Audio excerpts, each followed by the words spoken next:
Hello, welcome. My name is Taria. If we haven't met before, I'm so excited to have you here and talk to you about the fear of abandonment and how it can show up in your life, how it can be sneakily disguised as indecision, how it can debilitate you from taking action on your purpose and even block you from having the most incredible sex life, and how you can hold your fear of abandonment and essentially your inner child with so much compassion and understanding, because this wound can often stay with us for an entire lifetime.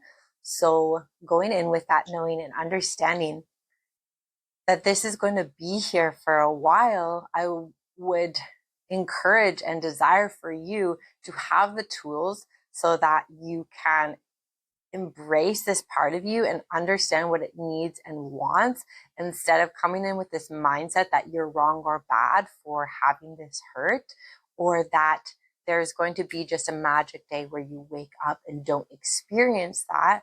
I would rather you have an understanding of the fear of abandonment and how it can also be expressed in other areas of your life, so that you can work with it, so that you can find playful, loving compassion for all that you are, and that you can coexist with the unique experiences that you've grew up in, and have more permission to stand in those truths instead of tiptoeing around them or trying to be perfect in order to be accepted.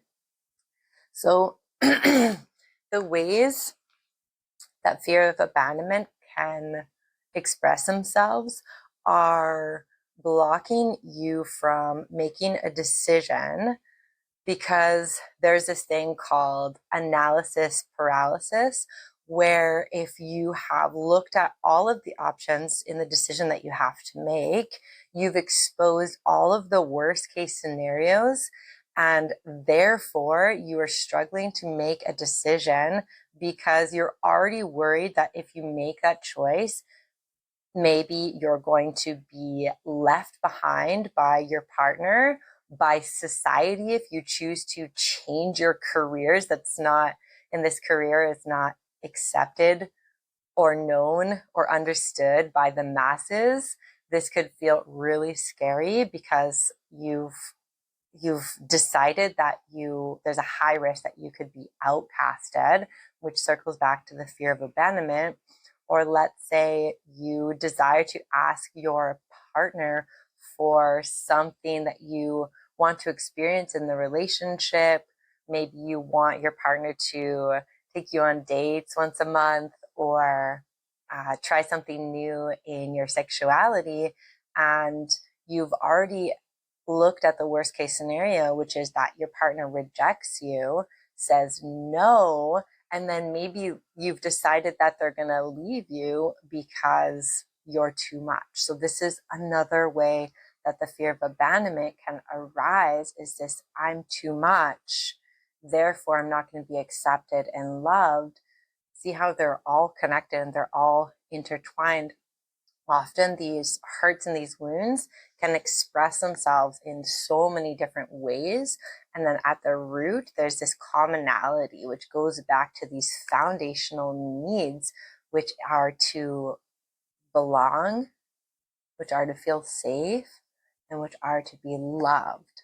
So whatever it is expressing itself in your love, at the root, there is this core need, which is so vital and so valid. And if you're in a situation where you're being really hard on yourself because you've forgotten that there is a massive part of you that needs to be feeling a sense of belonging, or to be loved and to feel safe, then there's a high chance that there's going to be this shame spiral that has you stuck over and over and over again, facing that fear of abandonment before you've even you entered the situation that you could be left behind in, that you could be rejected, outcasted, or abandoned. You haven't even entered that situation, and yet you're facing that fear of abandonment because there's so much hurt and there's these unmet needs. So once you begin to understand, these parts of you are so much more vast. These parts of you have these incredibly rich landscape of this need to be loved and to feel safe and to belong.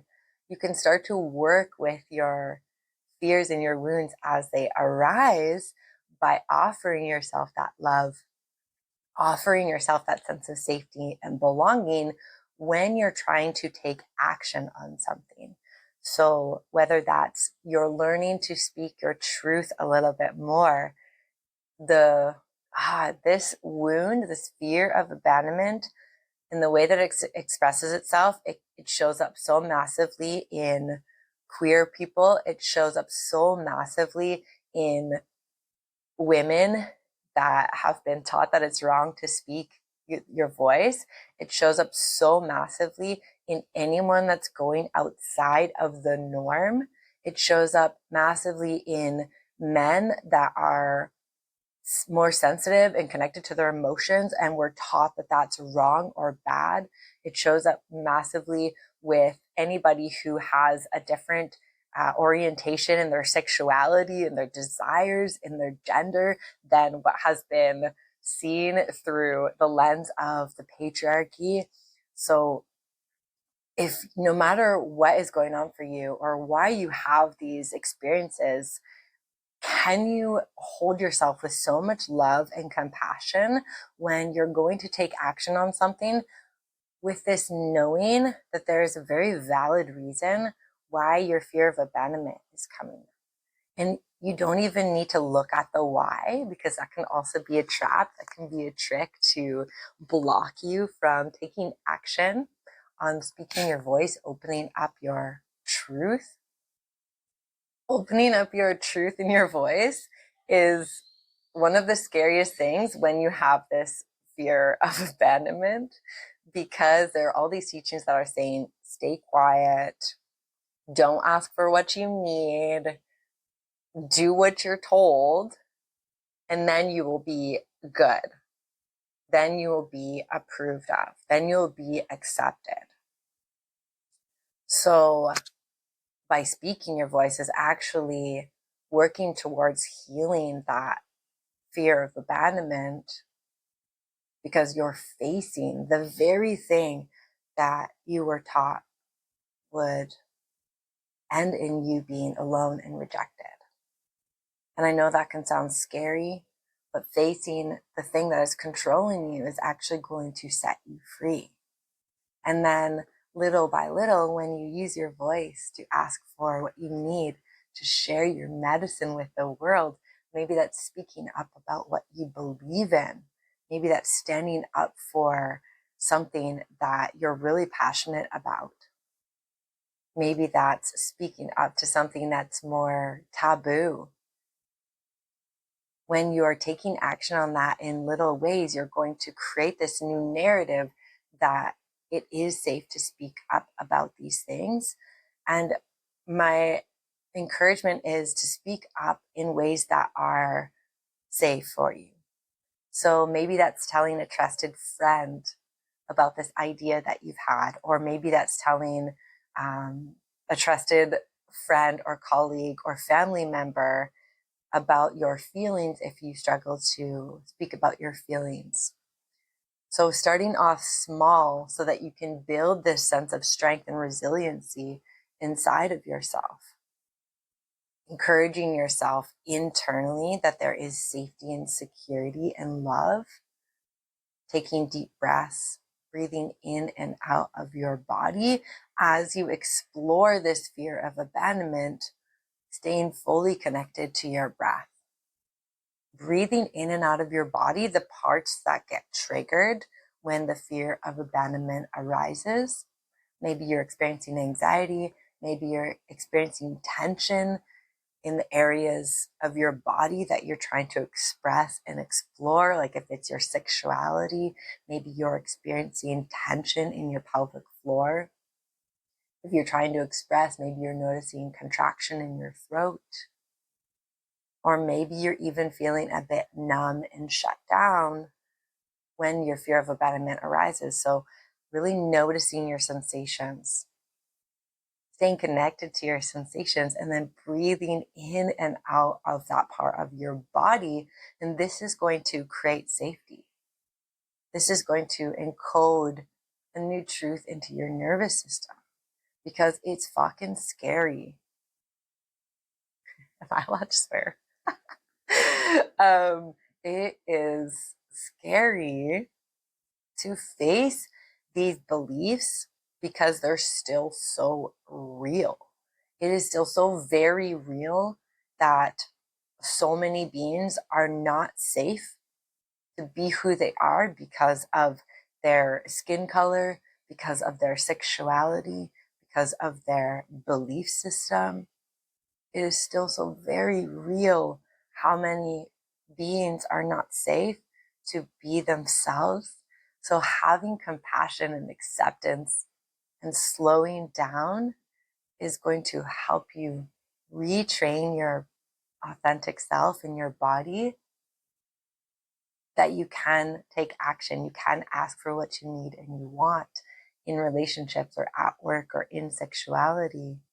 You can follow your purpose by breathing in and out of your body and taking action towards these things in really small, digestible ways so that you're not having a hyper overreactive body and mind and nervous system that is going outside of your window of tolerance. If you're not familiar with window of tolerance, I highly recommend just doing a bit of research. Maybe I'll make another video on window of tolerance.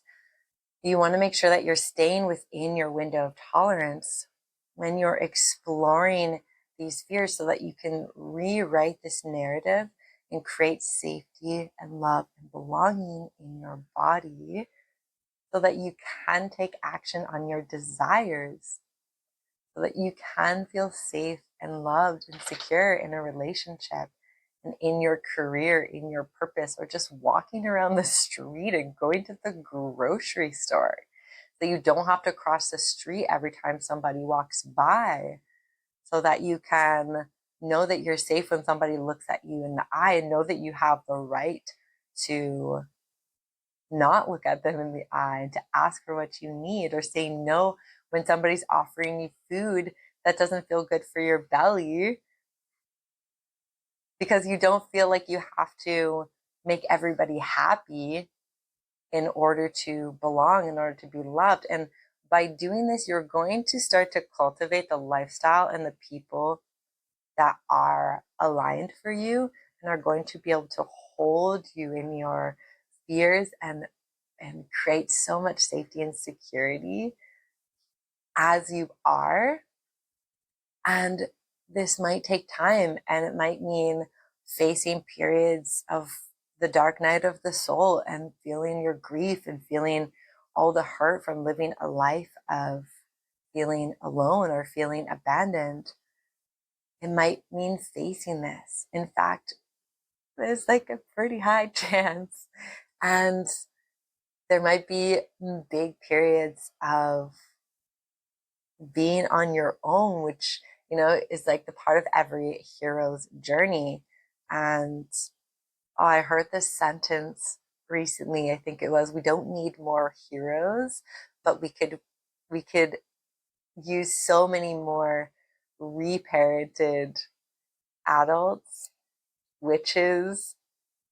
I can't remember the other name, but it was such a good sentence. And anyways, sidetrack.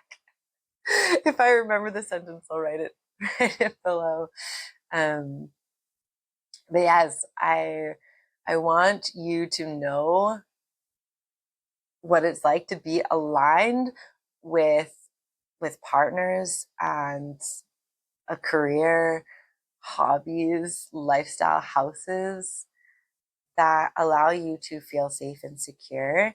And it's okay if there's going to be a transition phase where this is not in full alignment. There is a waking up period when you're learning to advocate for yourself, learning to be loved and accepted as you are, that can feel crunchy. And when you're in devotion to your inner child who is experiencing this fear of abandonment, it becomes so like first and second nature to choose this compassion for your inner child so that your inner child can feel safe and secure, so that you can use each day as an invitation to heal this abandonment wound. So again, coming back to your breath when this arises, breathing in and out of your body, in and out of the place in your body, so that you can breathe a sense of acceptance and security and love.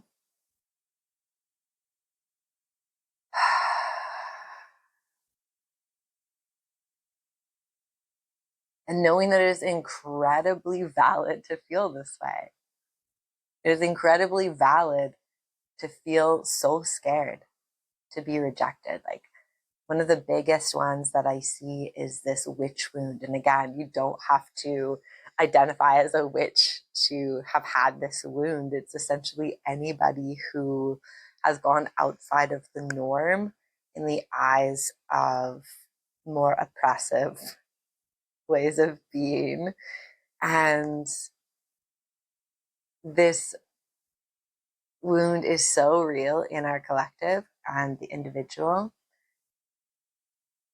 You literally can find this when, like, playing with herbs, speaking your truth, being a sexual being. This is how this wound shows up. And so having compassion, having understanding and acceptance for the fears that arise is going to really help you come out of that analysis paralysis state where you're just debilitated, you're not taking action on the relationship that you want to have, you're not taking action on your purpose. So having compassion and acceptance and having a narrative inside that's like, yes, of course this is scary, and I'm going to do it anyway.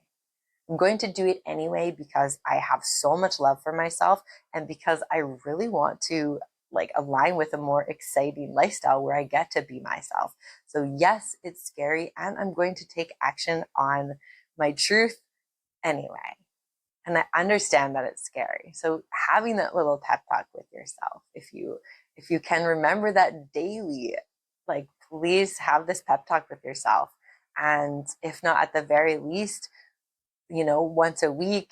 And if you're somebody who needs way more accountability, please send me a message. This is why I am here, so that I can support you. And I offer sessions so that I can hold this accountability for you, so that when you do forget, and when you are hard on yourself and you forget why it feels so scary to be you, or why you feel so alone, or why you feel afraid to take action on the life that you desire, then you have somebody to remind you of all of these things. Or you can listen to this video as many times as you need. And then again, coming back to your breath, breathing in and out of that place in your body that feels hurt. Breath is going to support your body to feel more safe, to feel more secure.